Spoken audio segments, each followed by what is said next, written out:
मैं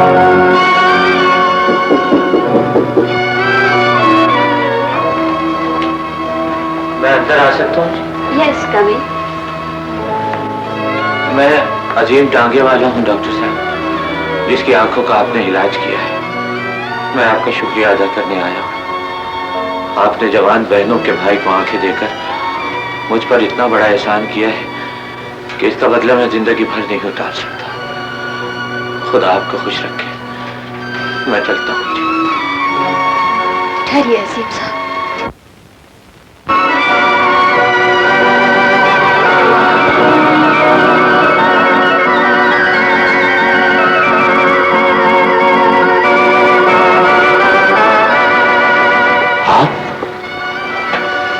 एक बार मैं अंधी हो गई थी तो आपने मेरी आंखों को रोशनी दी थी।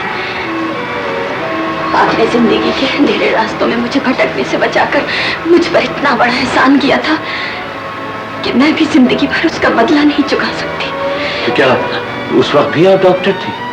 नहीं, मुझे डॉक्टर बनाने वाले आप हैं। आइए आइए, एक बार मेरी इस कुर्सी पर बैठिए ताकि मैं देख सकूं कि एक अंधी मेडिकल स्टूडेंट की आंखों का इलाज इस असीम डॉक्टर ने किया था। नहीं नहीं डॉक्टर साहब, मैं इस काबिल नहीं हूँ। आप तो इससे भी बड़े मर्तबे के काबिल हैं।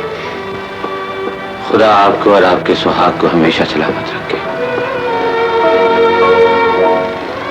मैंने अभी शादी नहीं की असीम साहब। शादी नहीं की? क्यों? मैंने एक ही रात में इंसान और शैतान को आमने सामने देखा था। शैतान तो भाग गया था, लेकिन इंसान की तलाश में। ये दुनिया इंसान से खाली तो नहीं?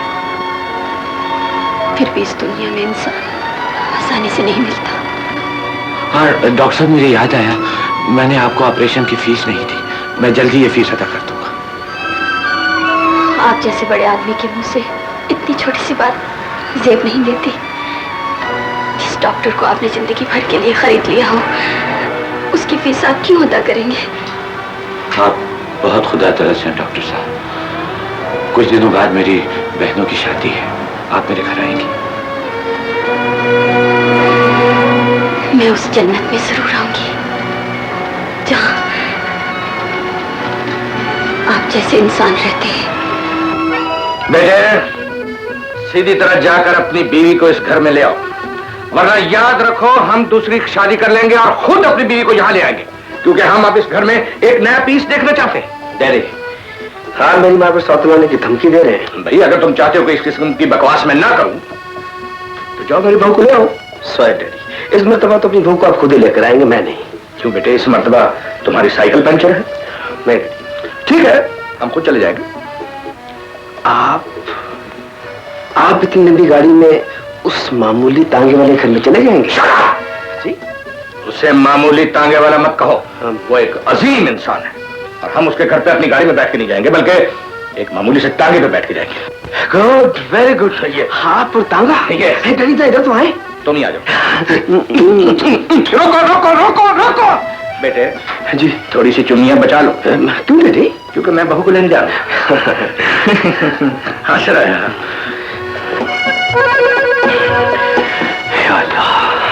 कमी तो आपने अपनों की भुला दी है शहदाबा जी। हम आपको गैर कैसे समझ सकते हैं? अगर तुम मुझे अपना समझती हो तो ये सब रख लो। भैया को तो आ लेने दीजिए। उनकी इजाजत के बगैर मैं तुम्हारे भैया की क्या मजाल है कि मेरे सामने। खालदा, अच्छा अब मैं चलती हूँ। क्यों डर गई बाजी? क्यों, बैठिए ना डॉक्टर साहब। अरे ये जेवर कौन है? शाहिदा बाजी लाई है, बड़ी बहन बनकर। हालांकि मैं तो कुछ और ही सोच रही हूँ। तू जो सोच रही है वो भी ठीक ही है बेटा। भला मैं क्या सोच रही हूँ? यही कि हम इतने बड़े एहसान के लायक नहीं हैं। नहीं, ये सोचना तो आपका काम है। मैं तो ये सोच रही थी कि रास्ता साजदा इस घर से रुखसत हो जाएंगी तो ये घर सुनना पड़ जाएगा। क्यों ना शाहिदा बाजी को। अच्छा मैं अब चलती हूँ। डॉक्टर साहब, आप इसकी बात का बुरा मत मानिएगा, ये तो पगली है। वैसे मैं ये बोझ नहीं उठा सकूंगा। अरे, आप जैसे बड़े आदमी के लिए अगर ये चंद तोले भारी है तो इन्हें किसी कूड़ा करकट के ढेर को फेंक दीजिए। मैं चलती हूँ।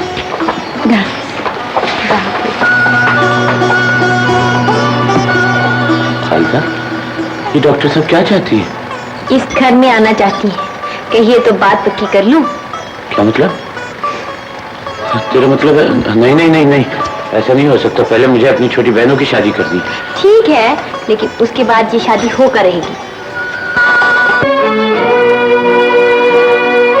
अजीम बेटे,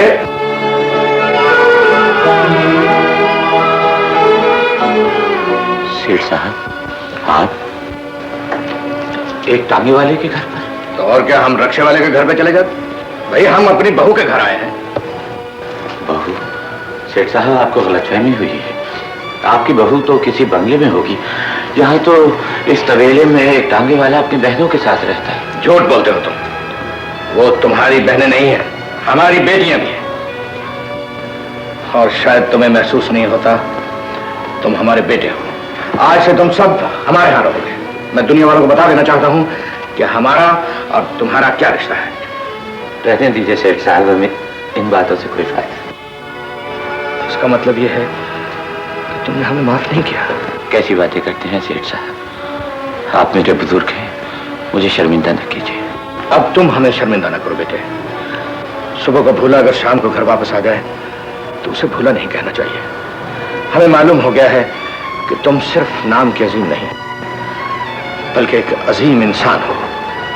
इसलिए हम तुम्हारे और अपने दरमियान के तमाम फर्क मिटाकर तुमसे मिलने आए हैं। आओ बेटे, हमारे गले से लग जाओ, वरना हम समझेंगे कि तुमने हमें माफ नहीं किया। क्या कह रहे हैं सेठ साहब?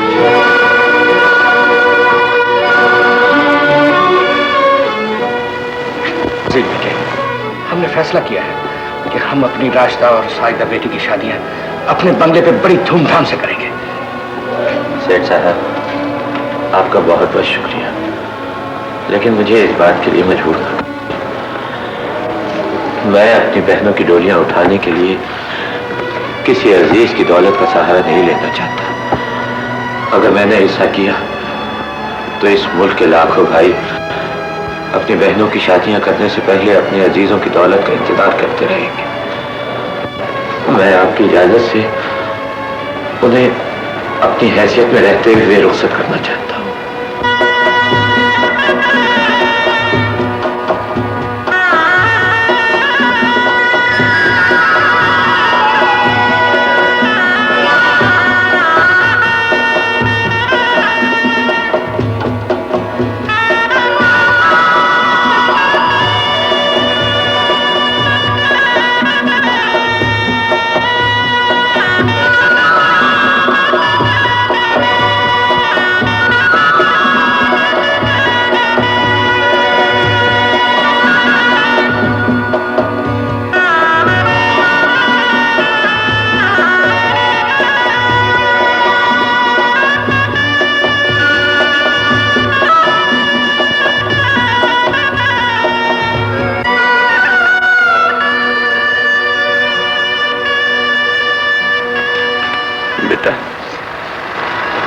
मैंने अपना फर्ज पूरा कर दिया, अब तुम अपना फर्ज याद रखना। लोग ये ना कहें कि लड़कियों का बाप नहीं था। तुम भाई ने तबीयत ठीक नहीं थी, अपना फर्ज याद रखना।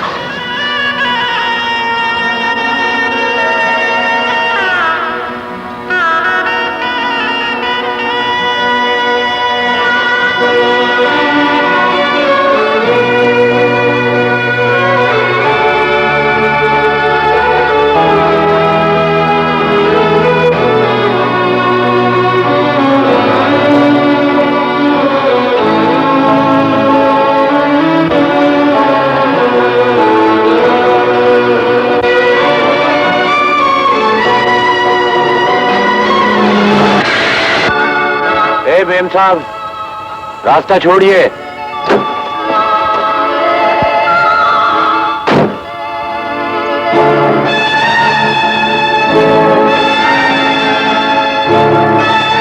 डॉक्टर साहब, आप जी। आपने मेरा रास्ता क्यों रोका है? तन्हा कहाँ जा रहे हैं? क्यों? आप क्यों पूछती हैं? इसलिए कि दिन मैं भी कहीं जा रही थी और आपने मेरा रास्ता रोका था। उस दिन आपने जो मुझे राह दिखाई थी, मैं आज तक उस पर खामोशी से चल रही हूँ। आज आपको भी मेरे साथ खामोशी से चलना होगा। आइए मेरे साथ, मेरी गाड़ी में आइए। नहीं डॉक्टर साहब, मैं इस तांगे में ठीक हूँ, मैं आपकी गाड़ी के काबिल नहीं हूँ। अच्छा, तो फिर मैं तो इस काबिल हूँ ना, मैं आपके तांगे में आ जाती हूँ। मगर डॉक्टर साहब,